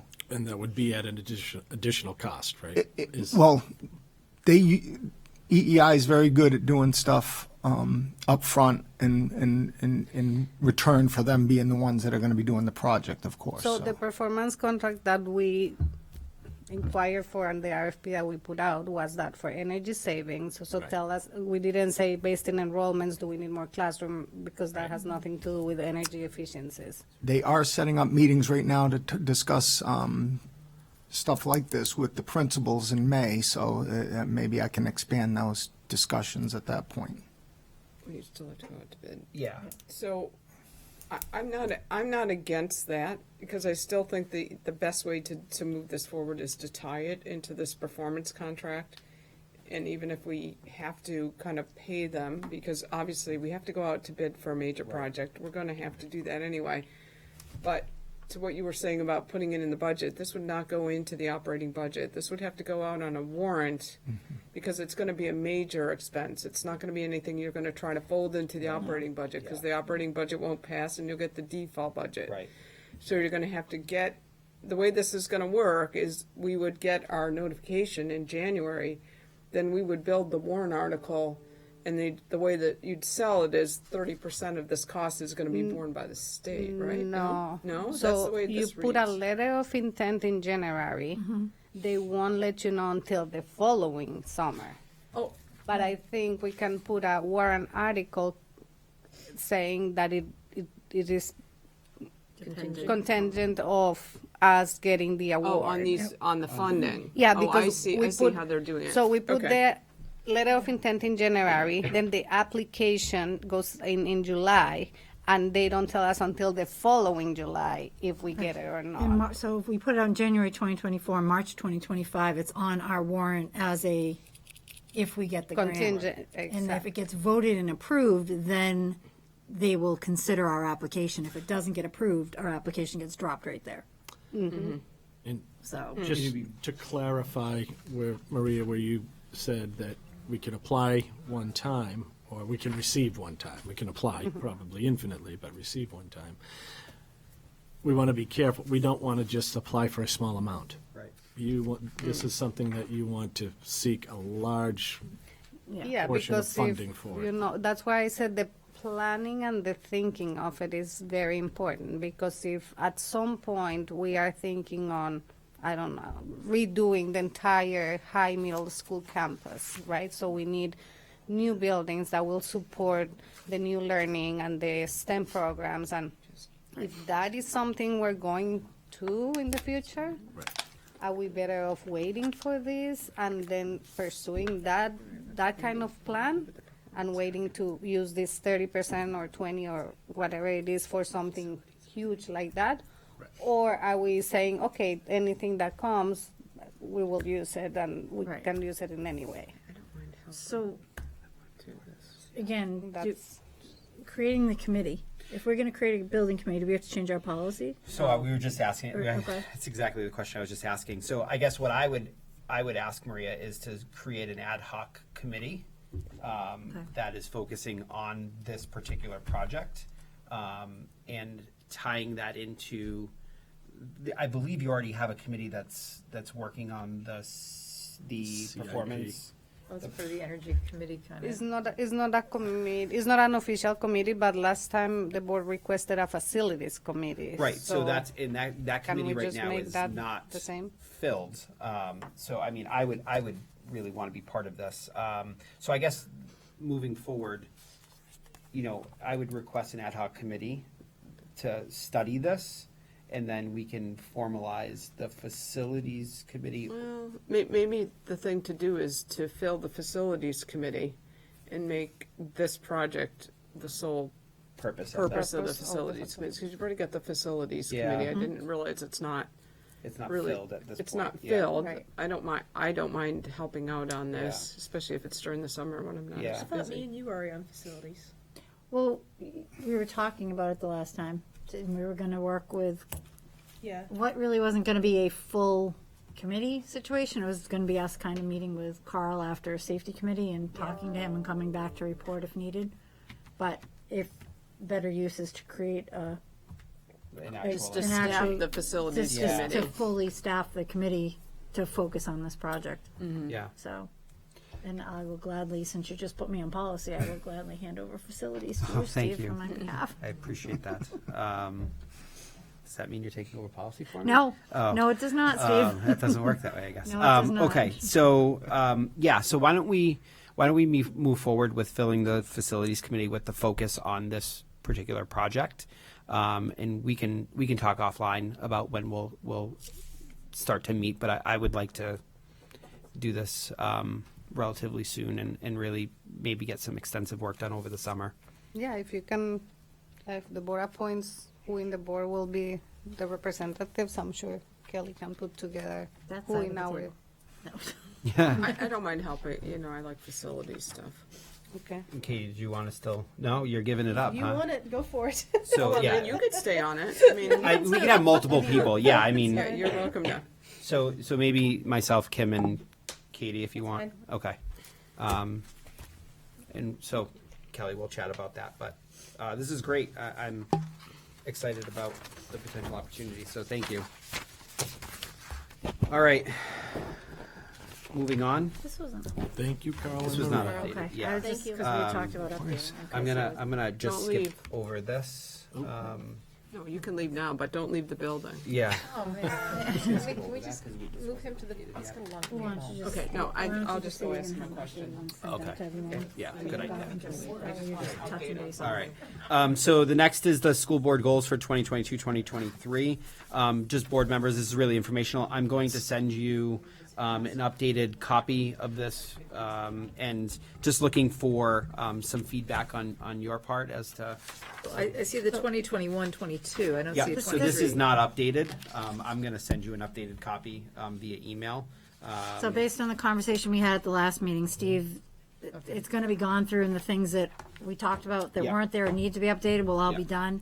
Then we'll get an updated sheet to look through. Yeah. And people can add and work off that. So this Yeah. is just, you will get an updated one. This one set not aside, and updated. we're moving on, because there's And nothing else to talk about today. That updated one will be, you want it to be entitled proposed? Yes. Draft? Yeah. Yes, Proposed draft. perfect. Yep. Yep, for 2022, 2023. Yep.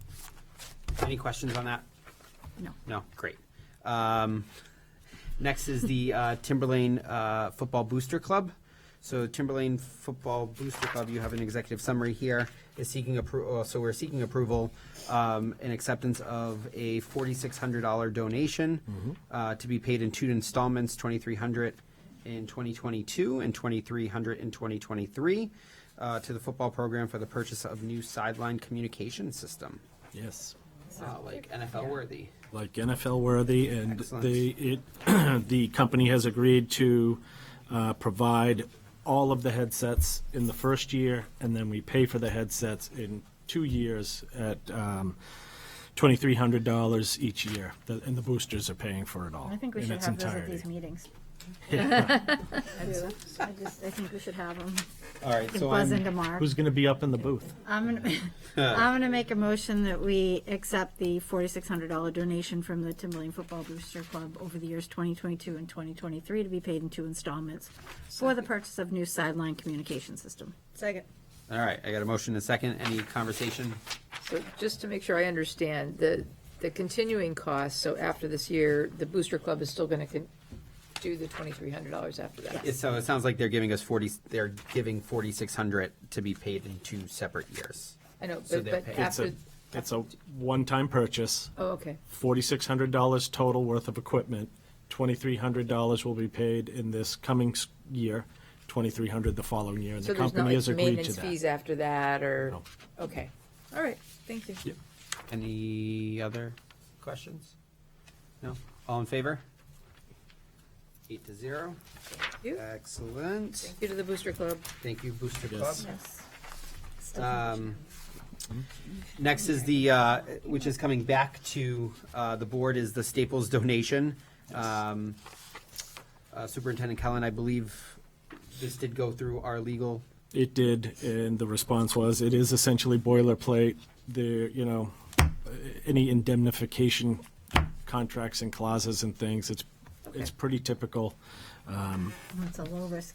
It's a very low risk. All right, thank you. So we will, do we know what the amount was again? $500? It was about $4,500 worth of boxes that are approximately $5 a piece of school supplies that they will deliver to each of our schools that will be accessible to students, whoever need them. Excellent. So I'm looking for a motion to accept the donation. So moved. Thank you. I have a motion and a second. Any other questions, comments, concerns? All in favor? 8-0. Great. Moving. Next is the administrator's report.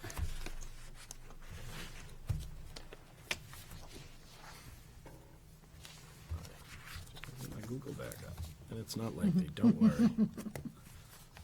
I'll use my phone. No. No. But thanks. Yeah. Did you see it? All right. So it is hiring season, and we're soon going to meet some of our new candidates that we brought forward to the school board for nomination. So we're excited by that. We have some of our administrative nominations that we're looking to hire or get that approval tonight. Just wanted to quickly remind parents to check all of your accounts like My School Bucks, or if you owe on any tuition, to please be mindful as the end of the year approaches. It approaches quickly, and please try and remain current with all of your balances. You know, those My School Bucks are ones I know that at home it's all of a sudden, oh, we need to add to My School Bucks because the kids decided to purchase more snacks or something that, you know. So please just be mindful of your balances, and if you need any kind of assistance, that please reach out to your school or reach out to us here in, at the business office. And, you know, I already talked about this a little bit, but, you know, we're excited to be re-entering the sort of pre-pandemic phase as far as activities go in our schools. It's, you know, we're very grateful that we're in this position. And if you are planning on volunteering, please contact us sooner than later. Contact Heather Greenfield in our Human Resources Department to schedule fingerprinting. If you plan to come and participate and assist us and volunteer with activities like field day, field trips, the sooner you can get in, the better, because all of those things are going to culminate. They're going to happen at once. And we just don't have the capacity to be fingerprinting hundreds of people at, you know, in a single day. So that's something that's going to take a little time, so please contact us if you haven't already done so. And that's it. I'm keeping it short. As I said before, Kaylee does all of my work on this stuff now. She covers it all. She reaches out to all the schools, gets information from them. So thank you again. All right. Personnel report? All right. I don't know if Dana wants to join us at the table or not, but we're. Do you want to introduce the candidates I that do. we have here? I do. Okay. Should I follow your order Yes. on the personnel report? I think for the administrative nominations that we should do each of those separately. and Sure. Have the person come up if they're here. Absolutely. Yes. Yeah. All right. So the first one is Justin. Yes. This is Justin Krieger. Good evening. We are nominating him as Assistant Superintendent. I'd like to make a motion to accept Mr. Krieger for the position of Assistant Superintendent. I have a motion. I'll second. I have 2 seconds. Thank you, Barbara. Any conversation, questions? I just wanted to point out on almost all of these nominations that we have coming in, we had over 20 applications for each one. All of these people are well certified. They seem to be very well qualified. So I'm very happy with the selections. Great, thank you. All right, so I have a motion and a second. All in favor? 8-0. Congratulations. Yeah, very much appreciated. Thank you. I'd like to welcome you. You're going to have your work cut out Yes. for you. I think we've got, as you might have heard, we have a few things on our plate this coming year. Yeah, there sounds to be a lot of, as I shared with Steve earlier tonight, a lot of opportunity and a lot of momentum in Timberland. So happy to join the team. Thank you. Welcome. And are you coming in from New York, is it? I am not coming in from New York. No, I wish that I was. There's great culture in concerts there, but no, Chicago is where I originally hail from. Yeah. Dr. Campbell is coming from New York. You'll see him in a moment. Awesome. All right. Thank you, Justin. Thank you. So we also have a nomination for Fran DeCinto to replace the current HR director starting July 1st. Fran has previous experience in Pelham Wyndham School District. I knew her back in the day. And She's very excited to come. Fran is not here this evening. She is She goes back and forth yeah, to Florida right now. You know, she was pretty clear about it, explained that they've tried to make that move a couple of times, and they prefer to be in New Hampshire, so she is returning to New Hampshire. Do we have a start date? Are we going to have overlap? Yes, she's going to start May 22nd and May 23rd. Okay, great. We're going to have about a month or so together. I'll make a motion to accept Fran DeCinto as the Human Resource Director to replace our retiring director. I have a motion. Do I have a second? Second. I have a motion and a second. Any questions? All right. All in favor? 8-0. Fran, if you're watching, welcome. New Hampshire versus Florida. She knows about the snow, right? She does. Okay. Just Longtime New Hampshire residence pride. just making sure. All right. I know. Next, we have two assistant principals at the high school. The first one is Dr. Neil Campbell. Welcome. Hello, everyone. How are you guys? We're great. How are you? I'm great, thanks. Great. Dr. Campbell is going to be in charge of our alternative programs at the high school. The assistant principal ELO position that was proposed this year and agreed to through the budget process. So Dr. Campbell's going to be joining us to work with us on really enhancing our evening division and the extended learning opportunities for high school students, along with being, in the day-to-day operations at the high school. That's great. All right, thank you. I'd like to make a motion to accept Dr. Campbell for the position of Assistant Principal of Alternative Programs. Second. I have a motion and a second. Any questions? I just have a question. Are you coming from New York State? Is that, Yes, I am. where's Babylon? Is it, It's on Long Island? oh, it's on Long Island. Yeah. I grew up in New York State. I'm just not familiar. Oh, which part? Western New York, down by Buffalo, West Valley, West Valley. Oh, okay. Yeah. where there's a decommissioned nuclear waste plant down there, for those that don't know. That's what happened to me. I was gonna say it and I didn't. I had to Kim. say it myself. But I'm like, what's the big thing on New York tonight? It's like everyone's All right. Big Apple. We, I'm yeah. done with that one. Okay, so I have a motion and a second with no questions. Any more questions about New York? No? Okay. I was gonna Can we ask, make you a Red Sox what's your fan? favorite shops class or shopper? I prefer automotive. Yeah. Great. I'm looking forward to seeing where this goes. So Yeah, are me we. too. Very excited. It's exciting. We, It is. It's great. we have all kinds of ideas and thoughts about it. We know we have extensive need out there, that we need to do some things significantly differently in order to really meet the needs of our students. So It's exciting. Yeah. It really is. We're grateful for the opportunity. Excellent. All in favor? 8-0. Welcome. We're looking forward to having you start. All right, thank you so much. All right. Thank you.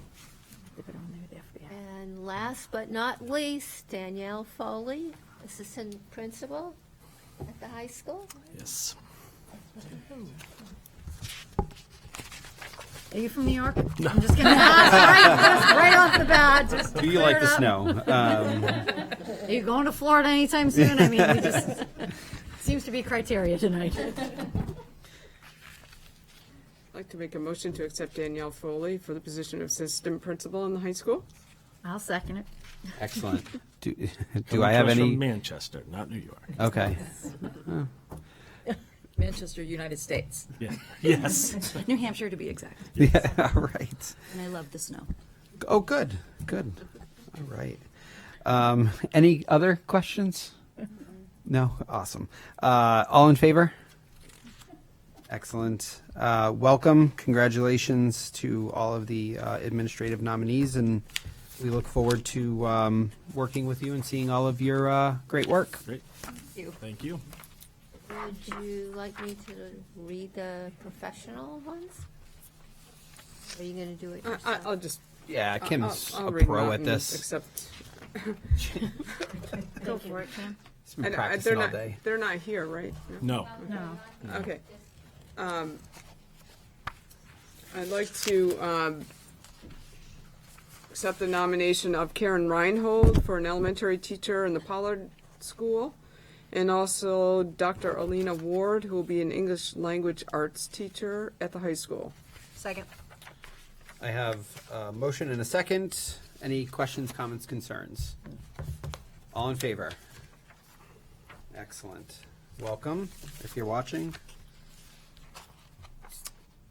I'd like to accept the resignations of Ashley Hazelton, grade 1, Pollard Elementary, Kristen Seymour, school psychologist, district-wide, Jennifer McDougan, McDonough, sorry, grade 1 teacher at Sandown North, and Brian Wiegler, special ed teacher at Danville Elementary. I'll second that. Okay, I have a motion and a second. Questions, comments, concerns? All in favor? 8-0. Great. Thank you. And lastly, I'd like to renominate Megan Palmieri for art teacher at the high school. Second. All right, motion and a second. Questions? All in favor? Excellent, thank you. Right. Thank you. Thank you. Any correspondence? Reports. Oh, sorry, committee reports. We'll start, Kim, any committee reports? No. Great. I just want to make sure everybody talks into the microphone tonight. Amy? I Nope. didn't forget your name, I promise. I do not. Kristen? Hey, did you forget my name? I didn't. Apparently, I've just got appointed to policy committee, so. Congratulations. No, I really have nothing to report Sorry. from that. Yeah, thanks.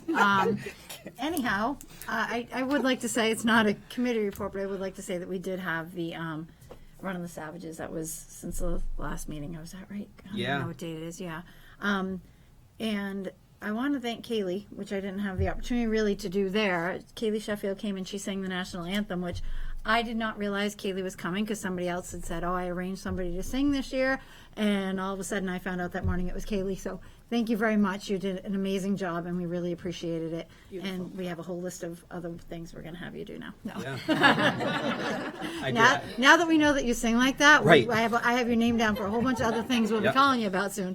So, but just, I want to say thank you to Kaylee, and I want to say thank you to everyone that did participate. We've raised over $7,000 again this year, so we have eclipsed our $70,000 in 10 years, so we're pretty happy about that. And we'll be doing it again next year on April 15th. So, thank you to everyone, and look forward to seeing you next year. And I would say just, we had a lot of board members show up, and Kristen, you did a great job. And We did, sorry, I should have said that too, sorry. And no, it was a nice event. A few of us actually ran it, so it was really great. Some of us walked it. Some of us walked it. Some are still running it. Some have not crossed the finish line yet. All right. So the only report I have is the policy committee. We have met, so we have, again, a lot of work to do. We met twice this month in April. We are meeting again in May. We're continuing to look at what is priorities as established by the School Board Association and things that we need to have in place. So I do think there'll be many more policies coming to the board for first and second read coming up soon. So just wanted to give a shout out to the policy committee. We changed the time they met. Again, we're meeting for 2 hours now at a time, and we met for 4 hours this month, and I think we've got a lot accomplished. So, so that's all I have. The CIP committee met last week sometime, and we are a little behind schedule in terms of what the CIP should be doing at this time of year, and given the changeover that we've had both in the SAU administration and building principals, the plan moving forward here, and I'm sure Maria and Carl have already done this, is to put out to the building principals, 5 of 7, which are new, to see what their priorities are moving forward. The capital improvement plan is a 5-year plan. And once we get that in, and we also need to feed in information from the performance contract, that evaluation is going on now. The CIP committee will meet again mid to late June. We set a date, but I don't remember off the top of my head what it is. June 14th? Flag Day. I think so. Flag Day, that's right, Flag Day. So we set that meeting so that we can now hopefully really rebuild and reconstruct the CIP given the new priorities of the district, especially as we have had a lot of changeover in personnel. And hopefully that will set us up pretty well for the fall as we move into the budget year and see what major pieces of equipment or potential warrant articles that we want to go out for capital improvements. We also changed the threshold. We also changed the threshold for inclusion into the CIP. We had a $10,000 threshold. Anything above that needed to go into the CIP, and we upped that to, we ended up with $30,000. Because $10,000 in today's market just is not very much, and we had very small items on the CIP, but we didn't want to go too high because we don't want major pieces of equipment to be dropped off and not kept in the radar and kept in the loop on an ongoing basis. So, and Kim and Barbara and Michael were also there, and we had 4 community members from each of the 4 towns. I have nothing additional. Nothing.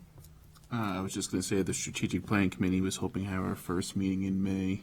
We're going to review the current plan, then hopefully get started on work on the next plan. But at the very least, we'll meet in May and hopefully then meet again in June. Great. May 11th, correct? Right. Yes. We have that tentative date. So have we gone out and gotten community members? Because the last time we did have community members on there too. Right. We have not yet, but yes, we need to do that. We should be looking to add some community list of members membership into there. and put that out there. We're to just doing the getting our thoughts together in the first meeting, and then we'll get a plan for that. Great. So, we haven't been in this room for a long time, other than last couple of meetings. We used to do a correspondence folder, which we weren't really doing because we were doing so much remotely. If we could just return to that, Kelly, so if we do have correspondence, it can go in the folder and it can just be passed around during the meeting so everyone has an opportunity to look through certain things. I thought that we had moved correspondence to online, and that when something came into the SAU, say for instance for the board, that it was just transmitted electronically out. Didn't we? I don't know that we've been doing that for everything, and I know we're starting, now that we're here again, I think people are coming in with things again, so rather than the mass distribution all the time, because things can get missed, I think it's easier for us to take some of these and put them in the document or the folder and just let it. I don't disagree, I'm just. Yeah. I'd prefer to see them as they come in, because some are timely, right? Well, I mean, if there was something that was of an urgent nature, but I mean, there are some things that we just we received that we could be held and just, I mean, again, we used to just pass the folder around so we all had the chance to review it. Yeah.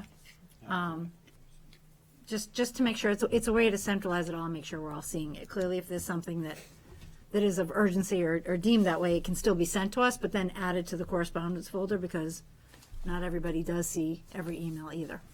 So that's just something I'd like to re-up. So, because I know we have something that came in at the last meeting, but it would be a good way to make sure members that weren't necessarily here at the last meeting and discussed, that folder would have been passed around, and then they would see it at this meeting, and it would be in there, so. Do you want that folder then to contain all correspondence, keep it current with, new correspondence, but then also We old didn't correspondence? used to have it that way. We used to just have it, New stuff. new stuff One put time in for around. every meeting. Right, but if we knew that there was a meeting where several people weren't here, maybe keep it in for 2 meeting cycles. Sure. That way it just allows everyone to flip through it and see what's there. Sure. So, okay. Great. Any update with the vendor and payroll registers? No. date. Again, I think we're all up to date. Everybody's signing those. Any other business? Yes. Yeah, actually, I just kind of wanted to follow up on the community message that went out this past Tuesday. Sure. I know just based on, I know you shouldn't base everything on the internet, but, parents online were very confused by the message and the timing of it, and there was really no context. I know as a parent myself, I was very confused. Of course, I had, if you will, insider info from receiving it ahead of time that I was able to ask questions and follow up, but not everyone has that benefit. So, obviously, it would help that the communication would be improved, but I actually had a separate question related to it, which is, one, who thought, well, I shouldn't necessarily ask who thought, but rather, when a message goes out, is there a standard operating procedure for, what messages go out? Is there someone like editing it, making sure that it has the right context before it actually goes out? Or is it just based on, the principal of a school has a message, they send it out as soon as possible? So, This I'm could gonna get a little. Yeah, so just based on the sensitivity of this issue, we're gonna move this to a non-public. But I appreciate you bringing that up, Michael. So we are going to enter a non-public. I don't think we need to come out of the non-public. So Except to seal the minutes. Except to seal the minutes. So we'll stop televising. We don't Yeah. need to televise. Yeah. So we're gonna enter non-public. Oh, check any other business before we go Sorry. into that. Thank you. Sorry. That's why we have such a good team here. Yes. Any other business? Okay, so we're gonna enter non-public under 91A and 3C. And so Corey, I'll need you to take a roll call, please. Mr. Boucher? Here. Dr. Farah? Yes. Mr. Finnegan? Yes. Ms. Gentile? Yes. Mrs. Kushka? Yes. Mrs. Knutson? Yes. Mrs. McCormick? Yes. Mrs. Savage? Yes. Can we take a couple minutes, just, I'd like to Yeah. go say Yeah. hi.